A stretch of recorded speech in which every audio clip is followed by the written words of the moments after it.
Now, anxious parents, they queued at the Gauteng Education Department's offices in Johannesburg last year, hoping to secure space for their children ahead of the school's reopening. It was chaos. Now, this was after experiencing challenges with the online registration system. Gauteng Education MEC Panyaza has urged parents to prepare the necessary supporting documents before next week. And for more on this issue, we join in studio by the spokesperson of the Gauteng Department of Education, Stephen Mabona. Mr. Mabona, very good morning to you and welcome to your new post, it is. Thank you very much. First and foremost, tell us about the online registration. When is the opening date? 2nd of May, what time and where? Yes, thank you very much. The admissions will be opening on the 2nd of May. That is 8:30, and we'll be closing on the 12th of June. Midnight. So hence we are now encouraging parents to get their documents ready, but then after applying online they will then be communicated with via SMS on when they must bring the documents, because you'll understand after application the system will confirm that we have successfully applied and you are on a waiting list, and you will then move from there. What are some of the supporting documents that you are talking about, and where should parents then take them? Do they do it online, or how do they do this?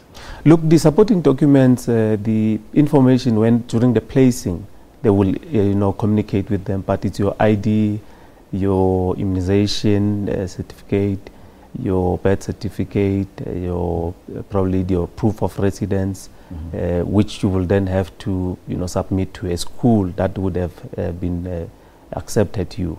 But what we want to encourage them is now to apply online on time, so that come the placement period we don't have a number of people who will be coming probably in January and they won't be assisted.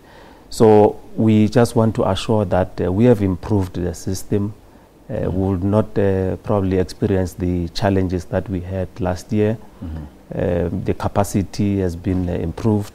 We have now 6 servers that we'll be using instead of the 4, which means the capacity it's enough not to crash. And we have it's easy. The process is easy now, because initially we wanted the parents to create a profile first and then register.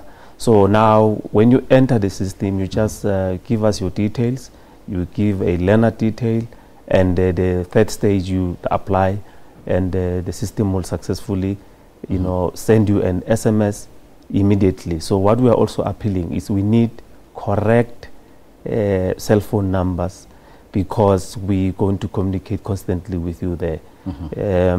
We will give you, during the placement, we'll give you 7 days to either accept or decline the offer of placement.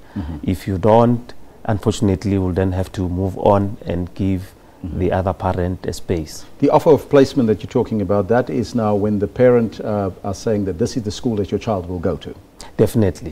What we're encouraging, because the system will prompt them, either you want to utilize the home address or work address or a sibling.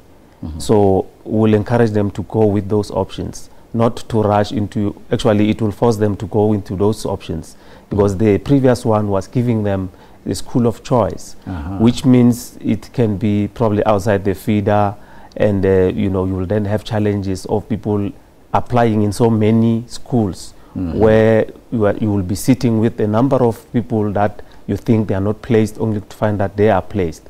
So now the system will compel them. It's either you use a home address, work address, or a sibling. Then the system will automatically give you an option of the schools that you can choose, with that option. What about those parents that do not have access to computers or internet, or not even computer literate for that matter? How do you deal with those parents? Look, like as the MEC indicated yesterday, we have listened to the public, and we heed the call, took advices.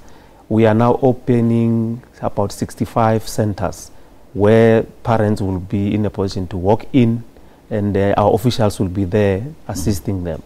So if you don't even need to pay anything, you just walk in, you will be assisted, and the application process will be done there. Hence, on the 2nd, The MEC will be, hitting the button for the first time, assisting a parent that would have walked in one of the centers in Orange Farm, just to say this is the process and how it's going to be working. So we have accommodated them. Yes. 65 locations. Will that be in every district, or how will it work? Definitely, we're going to announce the list, but then it will be in all the districts. We'll be using libraries, the two-song centers. So we'll be encouraging people to use those that are on the list so that they can be assisted accordingly. Is that the only online registration education that you are providing, or is there more that you are doing for parents that need to register their children? No, look, this is what we are using now. But remember, we are targeting only the grade 1 and grade 8 only. The other inwards grades, people must interact with their schools, but schools will definitely interact with them. We are saying this system is quite fair. And it's a year in advance, by the way. Yes, it's a year in advance. It's quite fair.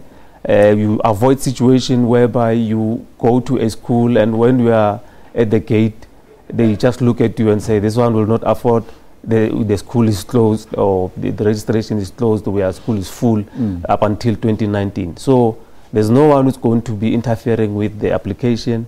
Unlike before, when you go to a school, give them a form, probably if they don't want to, they throw it in the dustbin, you don't have a recourse. Now, the system, the moment you are done, you receive an SMS, you are sure that you are on the waiting list, and hence we are encouraging to use a home address or a sibling or work address so that you don't find yourself on the list B.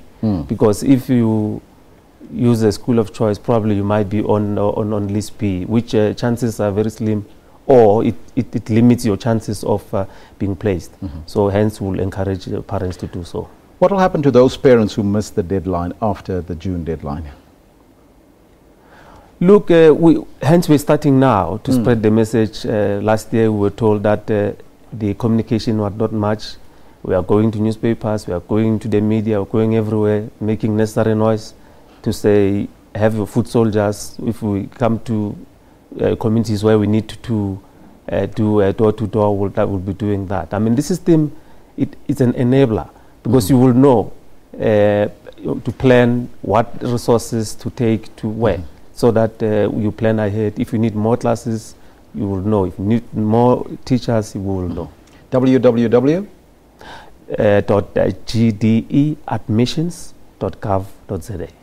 Just briefly, 30 seconds. There was also a case of a lady that claimed that the online registration system was hers. What is happening to that case? Look, the department, it's working closely with affected officials and the lady to check on what is really happening. But as we are concerned, this system does not belong to anyone. It belongs to us, and it's our initiative. And as Gauteng, we are looking forward. I mean, digitally, we are moving. Looking at our ICT schools, we are saying we cannot allow a situation whereby we educate people who will be focusing on queuing for social grants. We want business or entrepreneurs, orientated mind people who will want to be employers, not to be employed, creators of programs. That's what we are teaching as Gauteng. Mr. Mabona, I thank you so much for your time and good luck with the registration process. Thank you. That was the spokesperson of the Gauteng Department of Education, Stephen Mabona, joining us in studio. You have to go online now, not later, now. That's Tuesday, the 2nd of May. That is the date that you need to go online, register your child. Otherwise, you will snooze and you will lose. But it's over to Marumo Kakana. We'll tell you more about that on the sports.